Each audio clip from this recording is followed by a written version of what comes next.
Hey, what's going on, everybody? Welcome to another edition of the NH Experience. And on today's show, I got a very special guest, one of the most creative content creators out there. He has everybody buzzing.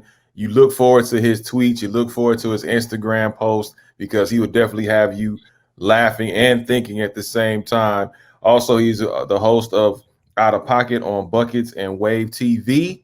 One of the greatest guys to me. He is the GOAT of social media. I'm gonna call him that right now. I don't give a damn what nobody else has to say. He's the one and only Josiah Johnson, aka King Josiah. How you doing, sir? What's going on, brother? Appreciate you for having me on. Thank you for that glorious introduction. Oh, my pleasure, man. Thank you for coming on. So I wanted to get right into it. Everybody knows you, man, for the memes. I mean, we've seen them all across ESPN, FS1, various networks, especially and very timely, I might add. So I want to get into that. But first and foremost, you are a native of LA, grew up in the LA area. So what was it like growing up for you? And at what point did you decide, okay, I want to start being able to branch out and show this side of me as far as the creative and entertaining side, excuse me. So, I mean, I grew up in like Windsor Hills, View Park area, LA. So, obviously everybody remembers the show Baldwin Hills back in the day on BET. My little brother Mariah was actually one of the stars of that show. So, Nice. grew up in the area, but just playing hoops, man. The hoop culture, the hoop world, being around 10, 15 dudes in the locker room, we may have you on a bus driving around the games and stuff. Like, you crack jokes, you got to be able to hang. It's kill or be killed in those moments, right? When you start clowning, start playing the dozens. If you can't come back and respond and retort, then you're gonna be made a fool of. So really just came up in that world, was blessed to go to schools like Crenshaw, Montclair Prep, UCLA for basketball, got a scholarship there. But when you're in the locker room with these guys, with the likes of like Matt Barnes and Earl Watson, and who seems like a quiet guy, but if you don't come correct, you will get clowned. So I had to just battle kind of dudes like that coming up, and just always had a really affinity for comedy. Spent a lot of time as a kid. My dad's he played hoop and he's an actor as well. So spent a lot of time with him reading scripts and on sets of TV shows.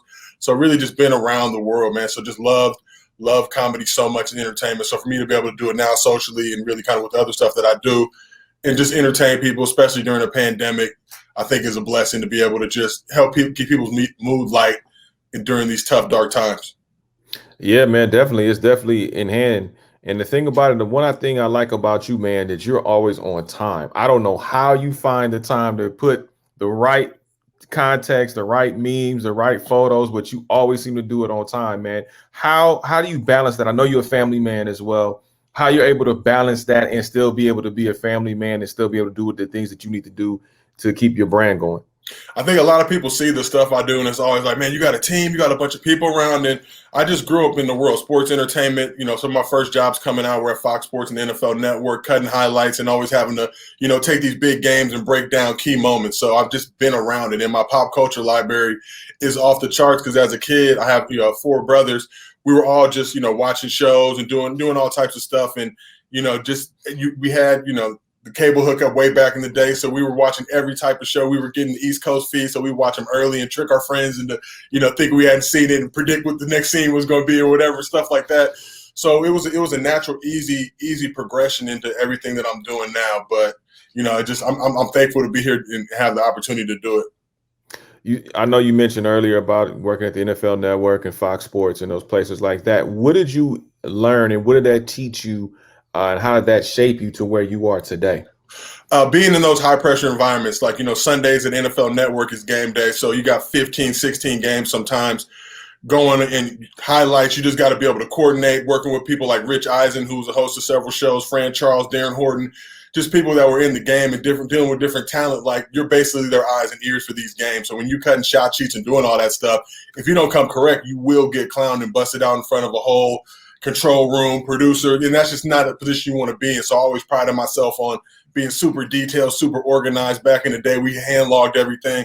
I had the color codes for everything. So, throughout the week when people would go back and grab my log from the game, they look at it and be like, oh man, everything I needed was just, I needed this play in the first quarter with this reacts or whoever. And it's like, bam, I got it right there, all super detail oriented, just because I never wanted to be in a position where somebody asked me something and I didn't know. You never want to, hey, you see this player, God forbid you miss a play on a game you're watching, you're going to get roasted, and you don't want, your competitors to have it, and everybody looking at you like, what'd you do? So, just growing up in that world, man, high pressure, high environment. I've worked on probably 10 to 15 different shows at NFL Network in various capacities. As a producer, as a broadcast associate, which means I was building all the graphics that you see. So when you see a misspelling or you see the wrong headshot going on a photo, that was me in some of those situations. So thankfully, I never put OJ on a Mike Vick or anything like that, kind of those, crown jewel ones that everybody, went viral and got clowned for. But so being in those environments, dealing with social now, when things happen, I just see everything in memes. So when a play or something or a situation happens,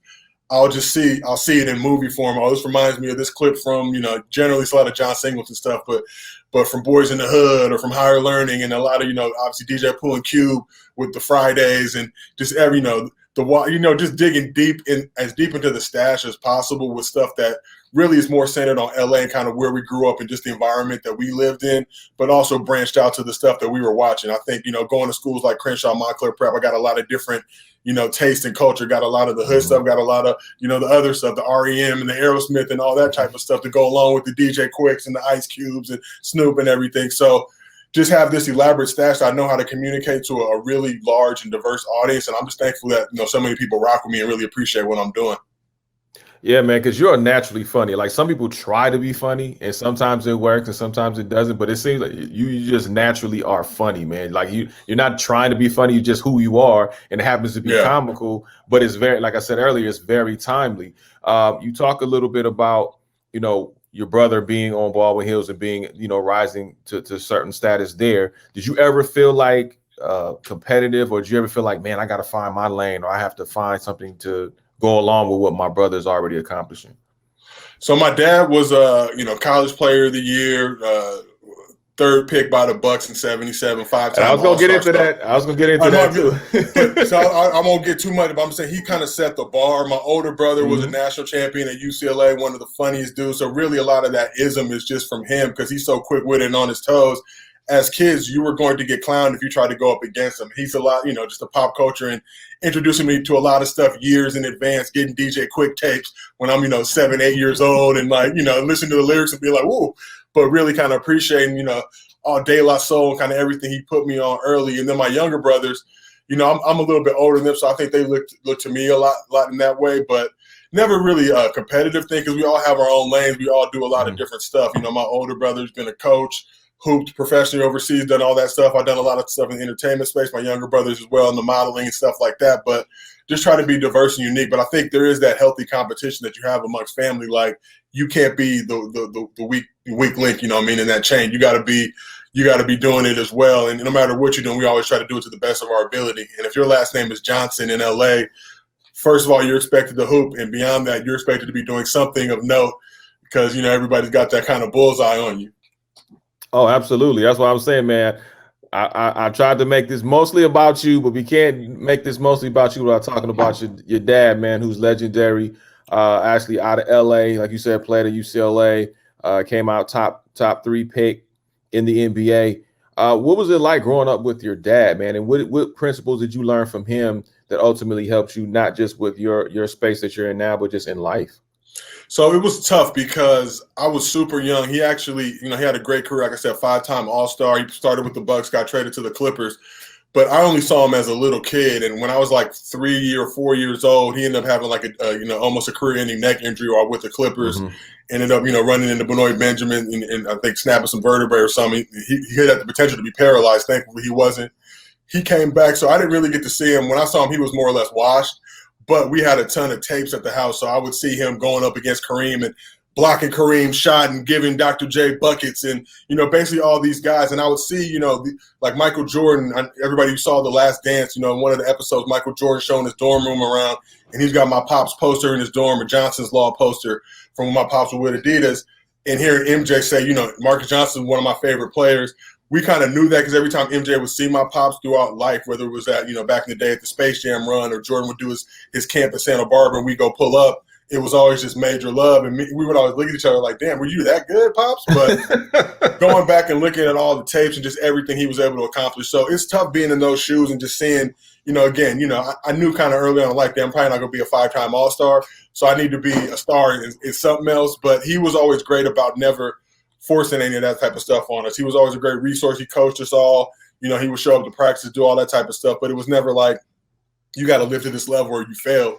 It was more just like, look, I've got to this level, definitely shoot for the stars and try to get here. But if you don't, still figure something else out and be successful in life. So just super thankful and appreciative to all the things and all the blessings he's been able to give me in relationships. And like I said, he played with the Warriors in 89, 90. That was his last NBA season, but they had Chris Mullin and Tim Hardaway and Mitch Richmond and that whole crew. So being able to go to the Oakland Coliseum back in the day was Chris Mullin and Shaq Foreman. He's getting jumpers up, and just all those type of experiences, man, are things I'll never forget. Absolutely. For those that don't know, Marcus Johnson is this young man's father. Great guy. Had a chance. I ran into him one time at an event, and one of the nicest guys that you probably ever want to meet. Very personable. He did some radio here, some sports radio here in LA at one point in time. But that's cool, man. Does your dad ever give you critiques, or does he ever like check out your work and be like, okay, this one was funny, or this one should have been this or that? He asks a lot of he's at that age where he's starting to get it. He don't even know how to really like crop his photos and stuff like that. So we have fun with it, but he's super savvy, smart, and he's definitely the architect of just all our kind of ism in the entertainment side. He was a theater arts major at UCLA. So a lot of stuff people know. He was a big time actor, obviously White Man Can't Jump and other things, but he really sparked a lot of that creativity by giving us the opportunities to really foster those things. So he's a funny dude himself. He'll definitely crack up at a lot of stuff. Some of the stuff would be like, yo, that's too much or whatever. He's still kind of from that, he's not quite like the Barkleys of the world and the Shaqs with the get off my lawn attitude. He's more just super respectful of everybody and appreciative of his position and place in the basketball hierarchy. But yeah, definitely, if it's some whack stuff, he'll let me know. He'll politely kind of just be like, that wasn't it. That wasn't your best work, but hey, it is what it is. Hey, one thing about White Man Can't Jump I learned about your pops: do not ever hustle him, because he will go to the trunk and don't come back. It's so funny because people watch that movie, and growing up, that's what everybody knew him. Like as a kid, they didn't know the basketball stuff; they just knew him as the dude, which I think is a testament. Because even that, when he's like, no, this ain't Raymond, I want to say that was an ad lib from him. He was trying to do his best Mike Tyson impersonation. And Ron Shelton, who was the writer, I believe, director of it, loved it, so kept it in the film. But I remember as a kid watching that in the theaters for the first time at the premiere, and the way the whole theater just busted up laughing. I was like, this really might be something. Now, almost 30 years later, right, it's still, everybody from our generation and even beyond, that's when they first say, I'm gonna go to my car, get my other gun, shoot everybody. Like that's, which is great, man. I think he really appreciates the love that he still gets from that. So, yeah, definitely, man. The comedy gene definitely runs deep in this family for sure, man. Growing up, did you watch any comics? I mean, obviously growing up 90s, 2000s, we had a list of comics, Martin Lawrence's of the world, and Eddie Murphy and Cedric Entertainer, Steve Harvey, Bernie Mac, rest in peace. So many countless others, even right now. What comedians rather did you get a chance to watch and really, learn after? I think coming up, it was Eddie Murphy in my younger years. I'm talking like super early. I remember watching Raw and Delirious, and as probably like a 5, 6, 7-year-old, and just Coming to America and things like that. But into the older side, Chappelle, Eddie Griffin was obviously one of the most hilarious to me. Still doesn't really get the respect that he deserved in terms of just everything he was able to accomplish, and actually being one of those guys that made the crossover in the mainstream and the stuff that he did. Even Undercover Brother, which had me rolling and busting up. But dudes like that, obviously the raunchy, the raw, the risque, Dave Chappelle, when he came out, with Chappelle Show, I believe like 2002, 2003-ish. Like I was in college for that, so it was just like, yo, the whole game changing, the world changing. It really kind of opened my eyes that, man, you could really make a career out here just doing funny, crazy, comical, topical stuff and doing it in a way that, that everybody else has to respect it. So just a huge obviously Def Comedy Jam back in the day was coming through with the hitters, Chris Tucker, Adrian, I believe her name was, and just all these other just comedians, that Monique, obviously. So you get this whole influx of just these funny, dynamic black voices that really, really were like, okay, some more, another one who just like, some more. I remember even just the stuff that she'd be talking about. I was way too young to be hearing it, but it just kind of, it helped me grow up really, really fast. So just a huge, diverse range of just funny voices and talent that I'm really thankful, obviously, even for Def Comedy Jam back in those days with Joe Torre and Martin Lawrence and that whole crew. And, the damn, is he funny with the, like just the simple stuff that we got to really enjoy. So that'd probably be my list of comedians that I really rocked with. Yeah, man. Def Comedy Jam saved me on a lot of days on the schoolyard when it came to bagging on people. Trust and believe. So I'm with you. I'm very happy and thankful for Def Comedy Jam. But does anybody now? You've done countless memes, and like I said before, your stuff is very timely. Has any of the people out there that are famous, have they reached out to you and say, "Hey, man, you gonna do a meme with me? When's mine coming?" Or do they kind of just give you props? How much does that surprise you? The highlight of my meme making was probably 2019, I believe. It was around the time I want to say Antonio Brown kind of had a situation with the Raiders and the Patriots, and he was bouncing around and kind of, just like every day was something new. But I put up like a Get Out meme that basically kind of remixed like when he showed up to the Patriots facility with the scene at the party where he sees Lakeith's character, and Lakeith's character has obviously been in the sunken place, as Antonio Brown meeting Josh Gordon, because the Patriot way, just everything. I thought I got a ton of respect and love for Josh Gordon. He's one of my favorite football players of all time. Just a really good dude. But it was just like a funny meme I put out because it's like once you come to the Patriots, like you completely change. But Jordan Peele actually ended up seeing it. The thing went viral, like it was everywhere. Jordan Peele actually ended up seeing it, followed me. I followed him back. Obviously shot him a DM just to thank him for everything he had done and kind of laying the foundation. Because I had just had a show at Comedy Central at that point, and Key and Peele was definitely a huge inspiration for it. And he responded. We went back and forth for a little bit, but people like that. Larry Wilmore is another person. When we started following each other, just like guys that you never would imagine in your life that you'd be able to meet and talk to, and that they rock with you and are laughing at the stuff that you're putting out. So I always encourage people that use social, like really use it and really build leverage, because it's a great way to get your brand, get your name out there. And as we're seeing with so many of these people nowadays who have crossed over to mainstream, become celebrities and superstars as a result of it. I think even back in the day with somebody like Justin Bieber, who was one of the original kind of people that use YouTube and social media to build this platform to just become superstar. There's so many opportunities for us in that space, especially as Black creatives, where we may not get the opportunities that others get a lot of times. But social's free, so it don't cost nothing to create a social media account.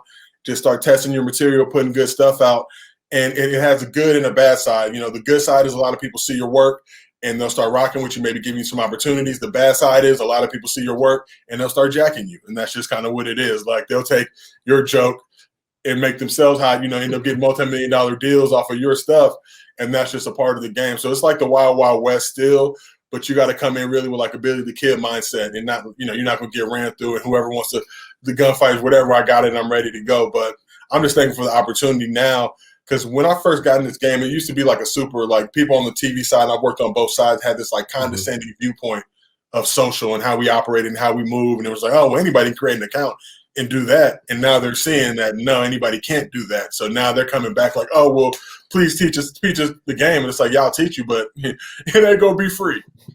No, definitely not. I mean, I watched the evolution, as I'm sure you have, of just bloggers, and then also like media, how much media has developed into even social media being its own lane now, especially how we get our information, how we get our news these days. I know there was a funny meme. I have to ask you about this because it was a while back. KD, I guess he had tested or potentially may have tested positive for COVID. They weren't sure. They pulled him out the game. Then they pulled him back in and they pulled him out. You put up this meme of Kyrie Irving saging, and I think it was something to the degree you said, now officials now at the Barclays, what they're doing at Barclays. It was hilarious. You live for those type of moments on social. They're not, obviously I love KD and wish him health and all that good stuff, but just these moments, because KD got booted from the game and KD's in the locker room like free me and just saying all this stuff to the league, and it become, fans aren't dumb, like they know what's going on type of thing. It became this whole big explosion. But for social creators, the people that are really on their toes on the fly to get those jokes off, these are the most opportune times. I think about when LeBron and the Hawks fan, and we didn't really, we saw the altercation and it was like, okay, then he had him booted, but then she made like 15 videos going at him and saying X, Y, Z. He came back, and those are just the moments as a social creative, especially that who can create on the fly and really get it, that you just live for, because everybody's on equal playing field at that point. Nobody can, a lot of these companies, they prepare stuff in advance and they'll prepare stuff 2, 3, 4 weeks in advance for a game. I don't really move like that. I like to just be in the moment, feel whatever's going on. I'm more of just a reactionary type of dude. So when those moments come where it's time to react, I can really just hit the market faster than anybody. because I'm already ready to go. I'm ready, like whatever happens, I'm gonna have a joke ready to go for it. It's, just coming up as a kid, like you were mentioning, like you battling people, whatever, on the schoolyard, you don't know what to expect. They might clown your mom, they might clown your haircut, they might clown the polo on your shirt for being a little whatever. Like, you just never know. So whenever it happens, you got to just be able to fire back. And people who can do that at the highest level, generally in this game, can be super successful. Oh, absolutely, man. And I've seen you and a few others, man, do incredible work when it comes to just being on time, and it's almost like comedic timing. When you see a lot of comedians on stage. One thing I ask you, because you've done such a lot of work. I know you put in a lot of time, a lot of hours, and this wasn't overnight. So for people that may be watching that think, oh man, this guy just jumped on the scene and now he's popping. What was the process? How long did it take you to get to this point? And were you ever discouraged? Did you ever want to throw in the towel? Where you just continue to be, firing all cylinders and still being steadfast in what you wanted to do? So I had a TV show that came out on Comedy Central called Legend of Chamberlain Heights that aired in 2016, 2017. I feel like at that point, everybody was like, oh, overnight sensation, woo, woo, woo. What they don't realize, we started working on that show in 2009. Mm-hmm. You know what I mean? 2009. It aired in 2016. So throughout even that 7-year window, and I was working at a bunch of networks and doing stuff like that, operating kind of behind the scenes. But that whole period, there's so much ups and downs, or question yourself and frustration. And when is this going to happen? Is it going to happen? Seeing other people, and I never like to compare or pocket watch or anything like that. But when I see other people, it's like, okay, I know that I'm as talented as that person. So I feel like I can get to the same level as them. I'll never knock anybody's art or creativity or the level that they're able to attain. But I always do tell people, even they look at me like, oh, you're not that funny, you're not this, you're not that. Well, then beat me. Like, literally, I'm here. You have the floor is yours. Do whatever you got to do to get to this level. I like the competition because I was in their spot at once. And my account, I started my Twitter account at 0 followers, just like everybody else. But through hard work, learning the game, and I really learned a lot because I was managing the social account for my show Legends of Chamberlain Heights when it was on Comedy Central, and I didn't really know much of social at that point. I really didn't even like social. I just felt like it was a lot of clout chasing and whatever it may be.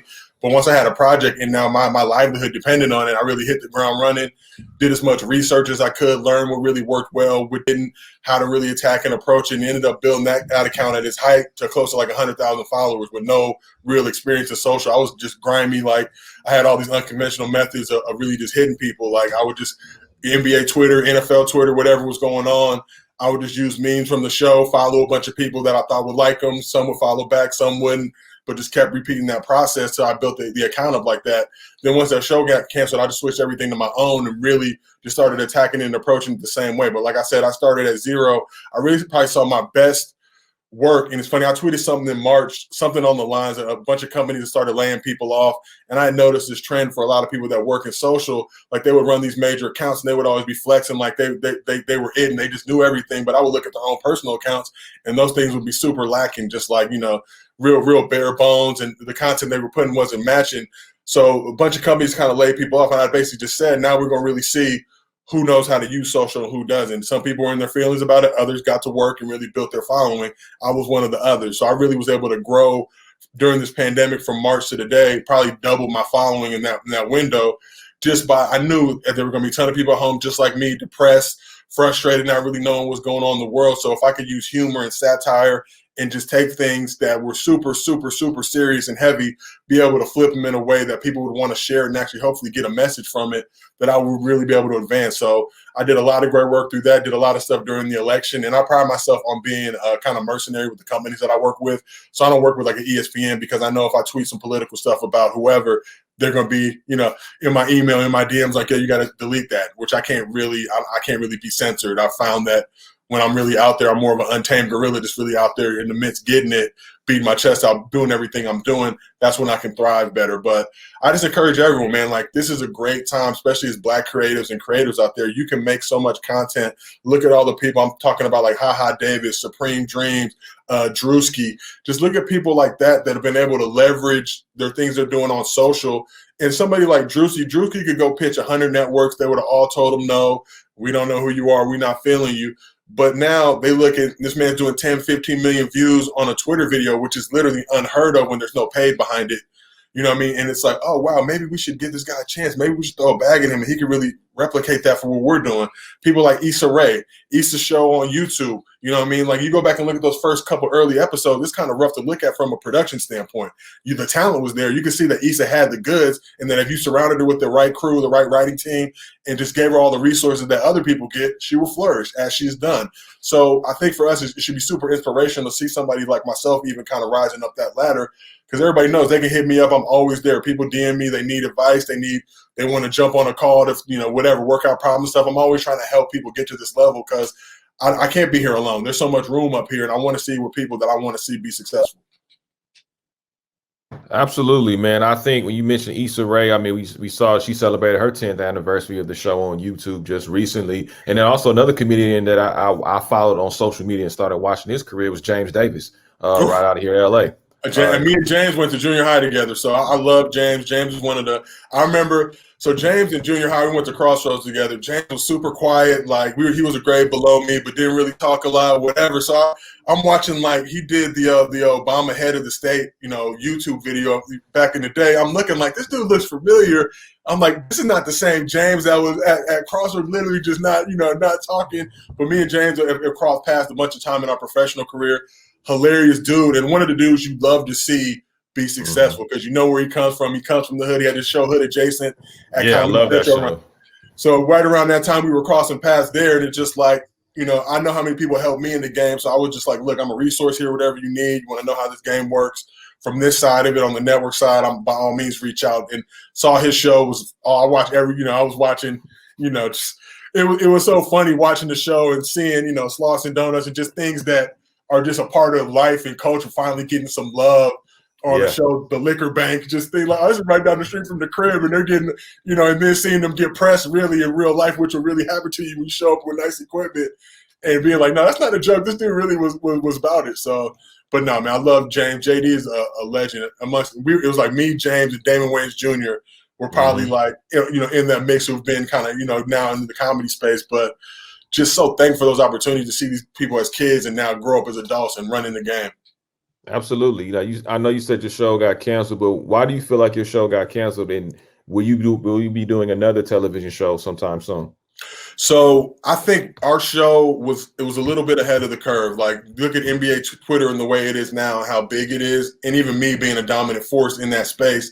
I wasn't that back then. I didn't have a big enough following then to really help move the needle. I think you go back and look at the show now, a lot of the comedy is still super topical, but the game is the game. I feel like looking back on it, we had a great experience, got 20 episodes, 2 seasons, which, talk to anybody in television, even getting 1 episode on the air is a tremendous accomplishment. But I'm always working on stuff behind the scenes. I just did a show with Ava DuVernay and Michael Starberry and Colin Kaepernick on his experience is called Colin in Black and White. That should be coming out hopefully sometime this year or maybe early next year. But just following scripted limited series, following Colin in his high school days. So to be on that side and be able to be a part of that writing team, I'm doing another show now with Ava called Cherish the Day. We're working, that's in season 2 now on OWN. So a lot different for me because I'm a comedy guy and this is more a dramatic series. But also, I really appreciate the opportunity. So I'm going to go knock it out the park. I really don't have no other choice. So I try to stay as diverse as possible. And people who work in comedy will tell you that if you're a good comedy writer, you can be a good drama writer, because the difference between comedy and drama really is just take the jokes out. It's still the same. A lot of comedians are telling you about deep, dark things that you're laughing about, but really, if you think about it, it's not that, like, you listen to a lot of Kevin Hart stuff, it's not like he's cracking jokes. He's telling you about his pain, but doing it in a way that you can relate to, because you've also experienced those things that you'll laugh about it. But really, in the Black community, we use laughter as a coping mechanism. So that's just kind of, that's what it is. Like, a lot of stuff that's not supposed to be funny, that's where a lot of my humor comes from. And it's like, you shouldn't be laughing at this, but I hope if you're laughing, you understand the satire more than what I'm not just doing this for a joke. I'm doing this to really help you understand something that's going on in the world. Yeah, true indeed, man. You talked earlier about just having homegrown love. When you see the city on the map, especially south of the 10 or east or west of the 110, you really know, okay, they're really tapping into our community. And when you see, and speaking of our community, I know you grew up a huge Laker fan. I know, you followed the likes of Kobe Bryant, who we lost a little over a year ago now. What are your thoughts on Kobe Bryant, not just as a Laker, but how he affected the city?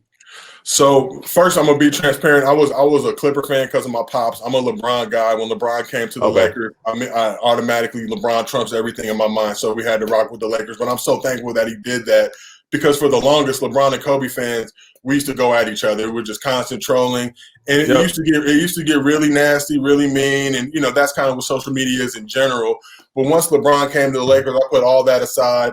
It was nothing but respect and love for Kobe. And even back in the day, like my worst Kobe trolls were like, "Oh, he's top 12 all time." That would literally set the internet ablaze. But just thinking about him as a man and what he was able to accomplish in that second act, winning an Oscar, really just the things he did for the women's game, how much love he showed to the WNBA. Thinking about his daughter Gigi and just everything she was going to do, knowing she wanted to go to UConn.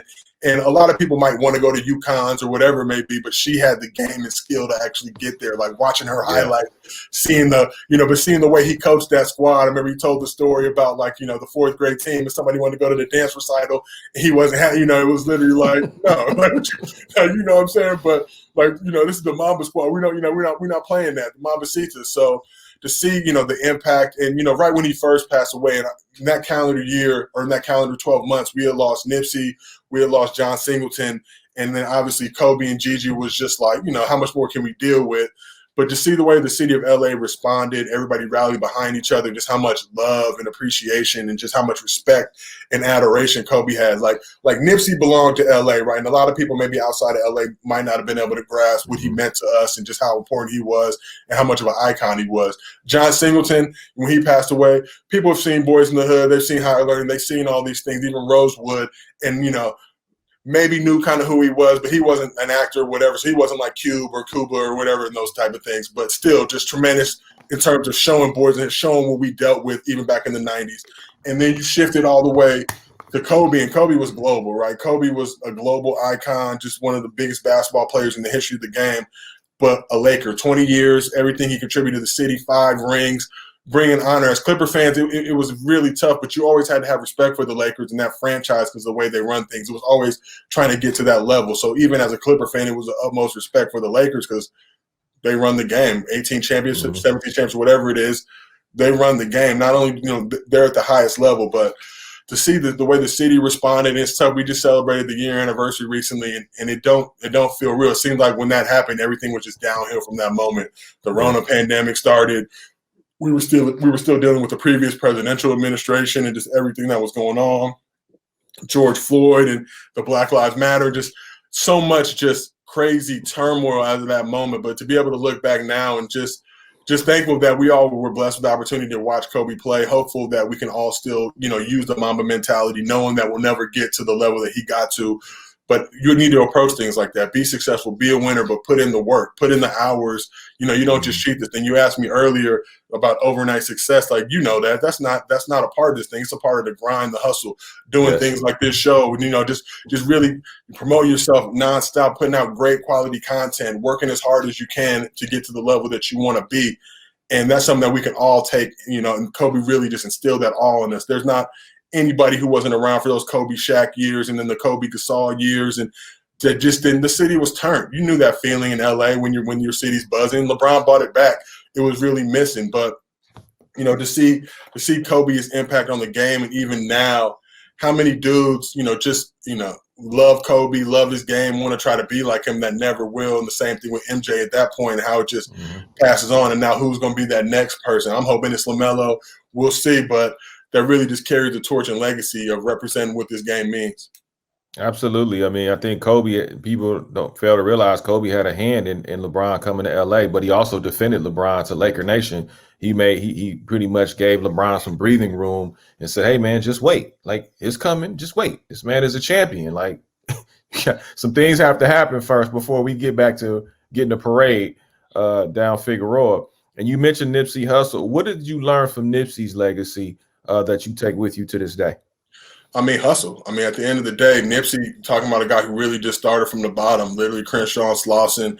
My cousin, good friends with him. My cousin tells stories about, going to some of his early shows. My cousin let him borrow his whip to pull up so Nip could feel just the way he needed to feel going into that show and feel like he was an icon. He was that man. But he just represented that area and that street so much, but also the mentality. So often you see guys that get successful and they squander their money, they're wasting on, just stupid, elaborate stuff. And he was like, no, in the community, the businesses.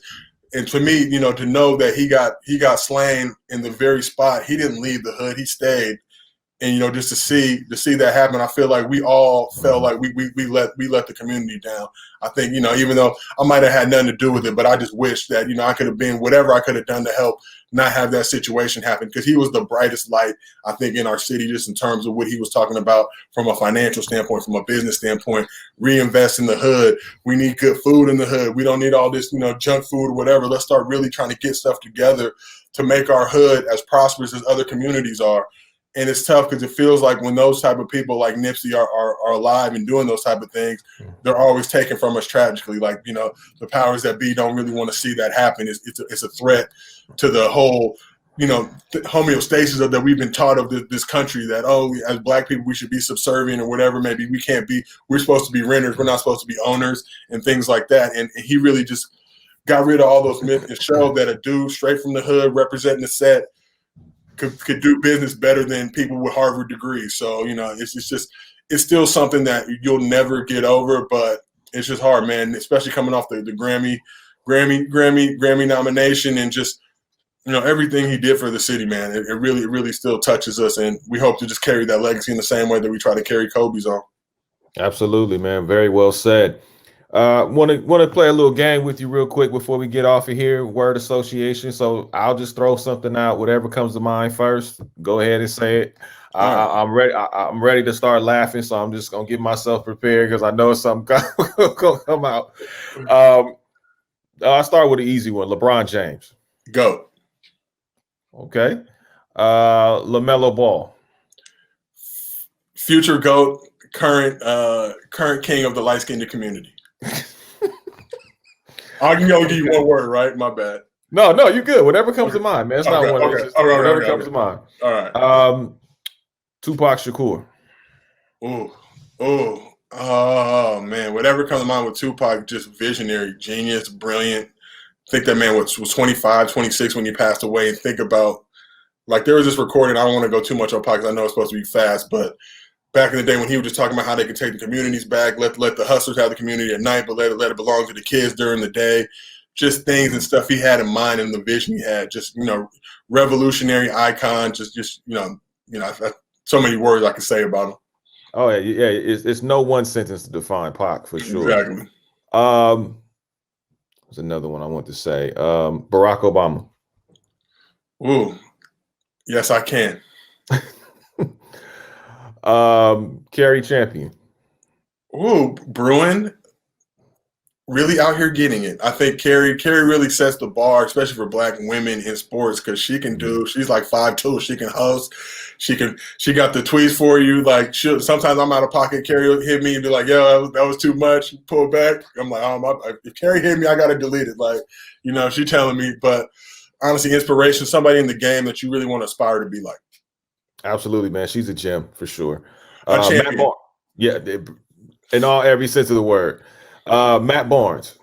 Living legend. Me and Matt played together at UCLA, somebody who I've looked up to, and just to see Matt's growth. Like, at UCLA, he was super prankster. He was kind of one of those, seniors that would give you a hard time when you were younger, but to see everything he's done as a man with his kids, with his foundation, how much he's been inspirational with all the smoking in the cannabis industry. Like, living legend is what I have to say about Matt. Steven Jackson.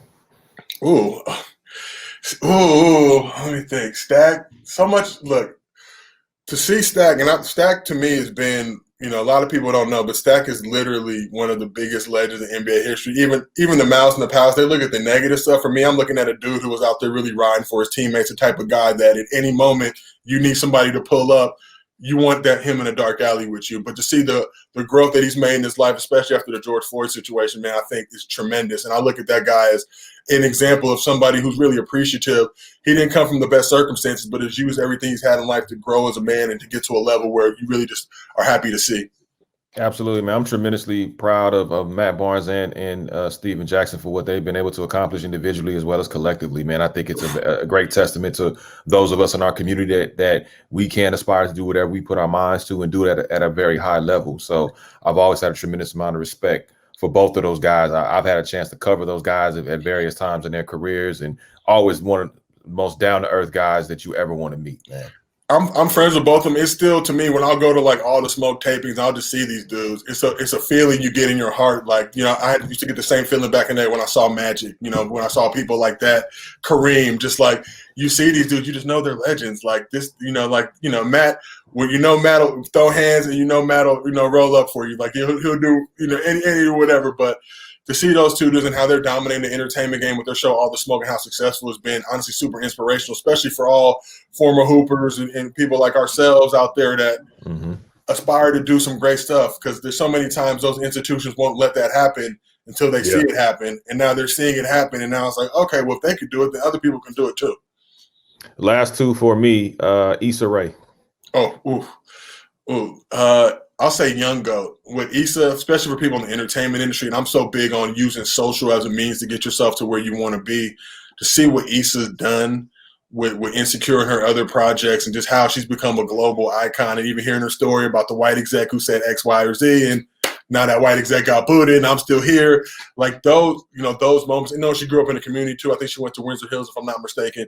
So my mom taught at Windsor Hills for a number of years. So you love to see people from your own city do it, but you love to see them do it at a level that's great. And I think she's attained greatness, young GOAT. Dr. Dre. Dr. Dre, GOAT. Where's Detox? I think it's the question that we all have. But Dre and what he's meant to the city from a production standpoint, from just the people he's put on the map, from NWA to Snoop, everything he's been able to do. Chronic 2001. I was junior, senior year of high school when that came out. I remember the impact that had on my life. I jogged pretty much 6 times a week. That's on the playlist every single day. Still just bumping Dre classics. So just a old GOAT icon for the city. And hopefully, I know he has some health situations, so hopefully he's doing much better and getting well. But you just think about Death Row, and my mom was a real estate agent for Death Row back in the day. So I had, so it was, we'd be at showings and she'll go pull up and be like, nah, you ain't getting this spot, get another one, whatever. But she like with Dad, Snoop, Lady of Rage, I'm trying to think, like everybody we came through, but it was never anything scary. Suge was always super cool and nice, and approachable. So to hear everything about him later in life was like, damn, but the game is the game. Yeah, absolutely. And one last one I got for you, man. Ava DuVernay. Queen. From my own personal standpoint, Ava really just, a champion, a believer in so many diverse voices. You look at what she's done with the Ray Filmworks, her company, and just, you talk about people sometimes that leave the community and don't get back and they're just gone. Like Ava literally, working on the Collins show was my first time I ever walked in the writer's room, and every person there was of color. You know what I mean? Like it was just like, which anybody who works in the entertainment industry will tell you is unheard of. Normally, if you walk on in that show, it would have been like 10 white people and the one black person to tell them that, yeah, that's what black people do, like, that type of thing. But she's just, a queen, uplifting voices, giving people who are marginalized and don't get the opportunity to get a lot of their content out there, but just always a resource, and just you look at her and her, being a black woman in any industry, especially entertainment, is so difficult because you looked at a different lens than everybody else. Like, but the way the ship that she runs on all of her projects, how tight it is, how organized it is, how efficient it is, thing that you may think, people as outsiders that, that should just be normal. But look at tons of shows and content out there. It's far from normal. So to see the way that she's just been able to dominate the game, she's somebody that anybody, looking at her trajectory and her rise and knowing that she came from LA and just, everything that she's been able to accomplish, queen. And I can't thank her enough for giving me the opportunity that she's given me. And, when you're dealing with Ava will always keep it real with you. Will sometimes have you in your feelings, but you have to deliver your best work. So I'm thankful for her for even helping me elevate as a writer, just as a creative, and knowing, like, if I'm doing something, I'm giving it to Ava. Like, I'm going to have to go through it thoroughly. I'm sending it to the homies to give me notes. Whenever I present anything to her, I know it's got to be tip top, because that's the level of excellence that she demands. And that's, you look at everything she's done and with Queen Sugar, and I'm not really the Queen Sugar target demo audience, but I just plugged into that, started binge watching it. And I'm just like, damn, how did this show not get Emmy? I'm looking at season 1, like, how did this not get any Emmy? Like, how, you really, we're in this game and in this world, and it's like, this ain't even like, sometimes like, oh, we got to give the black show. This is not a black show. This is just an amazing show. the twists and turns, the drama. I'm just like, oh my goodness, every episode is something new to expect. So just to see her lasting legacy with Selma and everything she's done, queen. Like, I'm sorry if I went way too long on Ava, but you shouldn't have asked if you wasn't ready for the multi-minute answer.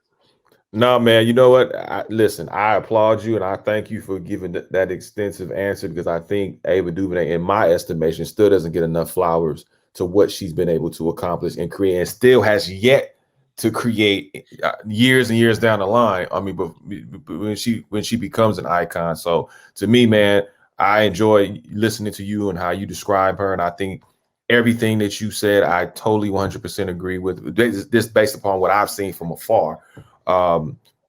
Listen, she is awesome. I don't know what I would say to her if I ever met her in person. I think that's probably one of the few people I would be like speechless or have to memorize what I'm going to say to her before I forget it.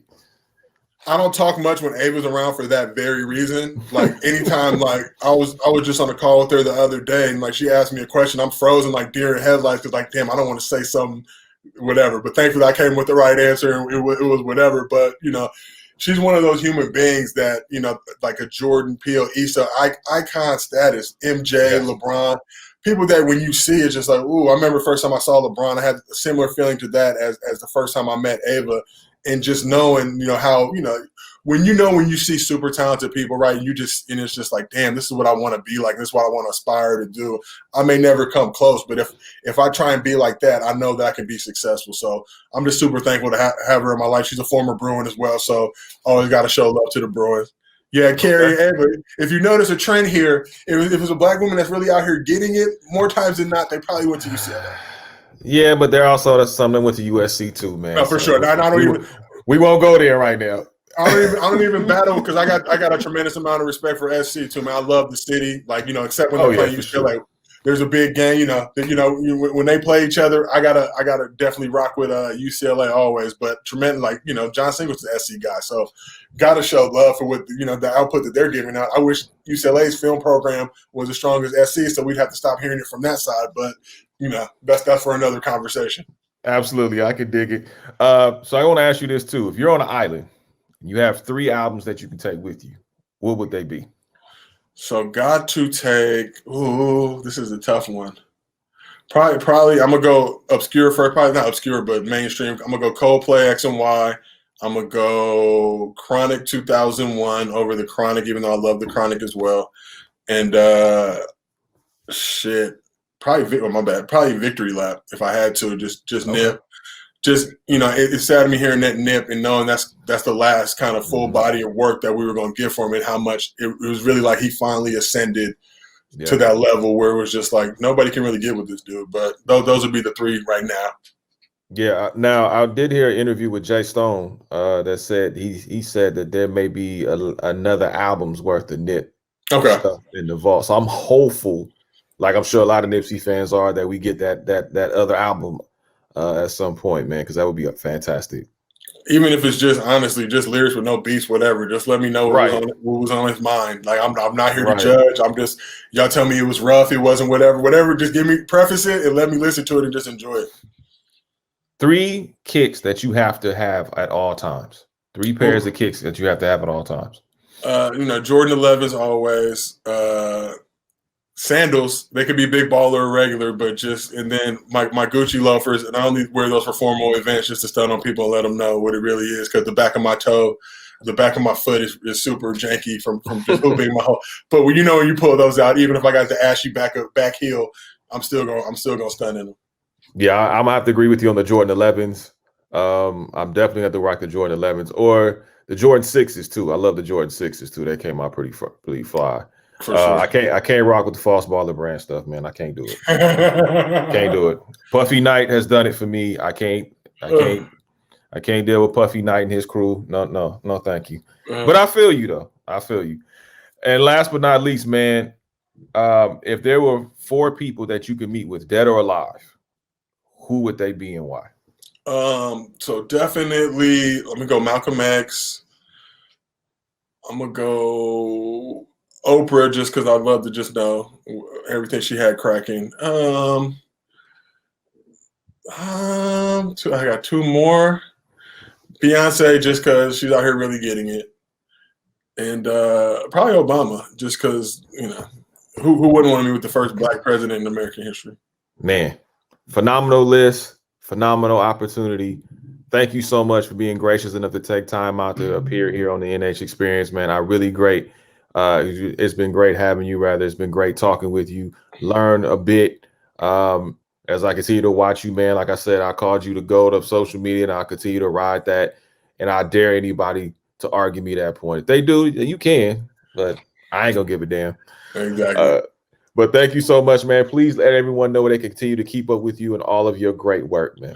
King Josiah 54 on Twitter and Instagram. Pull up. Definitely got the jokes coming. Come enjoy the party. And if you got jokes too, send them my way. I'm always down to retweet up and coming creatives that are just out here trying to do stuff. So if you got some stuff you're trying to get out, send it through. I can't retweet everything now, but if I'm rocking with it, I'll definitely amplify it for you. Absolutely.